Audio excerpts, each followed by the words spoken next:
Xiaomi TV versus LG TV, which one is better? Hello guys, what is up? In this video, we are going to go over another compare and contrast between two smart TVs, LG TVs and Xiaomi TVs, and which one is going to be the best ideal suited smart TV for your home.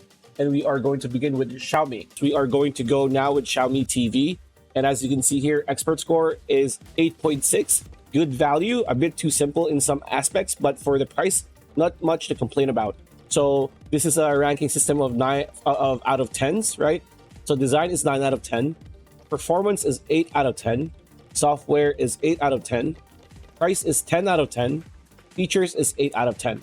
When it comes to the pros and cons or positives and negatives, the pros or positives are stand design, decent sound quality, decent overall picture quality, Dolby Vision support, easy to set up straightforward UI, and accessible price points. For the negatives, remote does not come with batteries, a bit too simple in terms of features, and Xiaomi's own content platforms are not available in certain countries. For the design and build quality, in terms of looks, the Xiaomi TV is more or less what you would expect for a modern smart TV. Screen surrounded by slim bezels that enhance the viewing experience, plus minimal branding.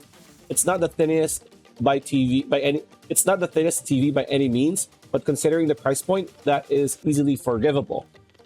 So at the back, you get 3 HDMI ports, 2 USB 2.0 ports, a 3.5mm head jack, a dedicated LAN port, RCA connectors, an antenna port, optical digital audio outs, and a power connector. There is a power button at the bottom and an indicator light.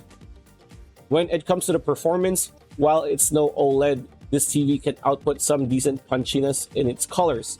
And this 55-inch model combined with 4K resolution seems to be a good middle ground for size and details. 1080p videos will look smudged and soft even with YouTube's enhanced bitrate 1080p mode, but 4K videos, and I mean properly recorded 4K videos, really are amazing to watch here. When it comes to the sound, the Xiaomi TV is powered by two 12-watt speakers and supports DTS Virtual X Dolby Audio and DTS X. In terms of volume, I can comfortably say that watching videos at around 60%, which means it can definitely fill up a small room quite easily. When it comes to the software, the Xiaomi TV brings together all your apps in one place. You can easily set up the TV with your Google account via your smartphone or via Google Home app. You can use it as another remote, which is pretty cool. Thanks to this feature, you no longer have to type on the TV using the remote for signing into your account, as that can be done with your smartphone. When it comes to the remote control, if anything, the remote control for this TV is very simple and straightforward. You get dedicated buttons for Netflix, Prime Video, and YouTube, and another for showing all the apps you have installed.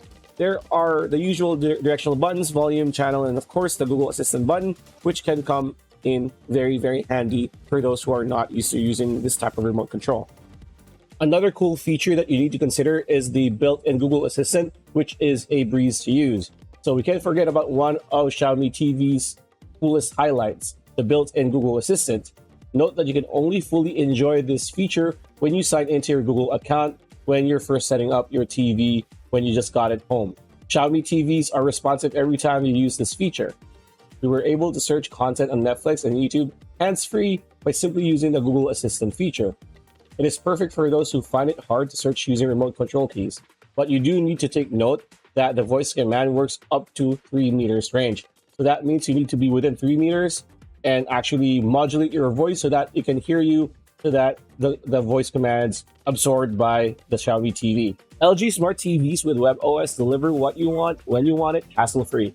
News, sports, entertainment, and more. It's all in your fingertips. That is the LG.com website about WebOS, and this is going to be all of their smart TVs that have it. So you just need to go to LG.com and just see they have a lot of smart TVs that have WebOS now. There you have it. All right, so this is WebOS's specs. So as you can see here, setup is okay, ease of use is good, speed better, number of apps good, universal search okay. So that means it's a pretty decent smart TV integration. Reasons to buy: Alexa and Google Assistant integration and fast to navigate. Reasons to avoid: there is no Freeview Play. So what does that mean? It means that if you hover on a certain movie or TV show, there's no freebie play. It's not going to play anything. So when it comes to availability across devices, WebOS is rooted in Linux, meaning it has traditionally been associated primarily with LG smart TVs. However, an intriguing shift is on the horizon as LG strategically partners with other manufacturers, paving the way for the integration of WebOS into a more extensive number of OTT television models. That means that WebOS will not be exclusive with LG anymore because it's going to be available soon. We don't know when that's going to be with other smart TVs. All right, when it comes to WebOS's UI, the interface highlight was its popular launch bar that can be called up with the home button on the remote. But back in 2021, with the release of WebOI 6.0, the launch bar was ditched in favor of a full-screen homepage. As you can see here, you get rows of recommendations, apps, and other TV menus and services. The settings menu has been shifted to the left side. The new UI does make multitasking a bit tricky. Not to forget that new users will have to go through a learning curve to get used to the layout of WebOS. Again, it's not beginner-friendly. It's a bit complicated, and you might be overwhelmed. Third-party TV manufacturers can ship a slightly tweaked version of WebOS with their apps and services. But unlike Android TV, you won't find a custom homepage interface in WebOS. You can still bring up content suggestions while watching something by pressing the voice assistant button.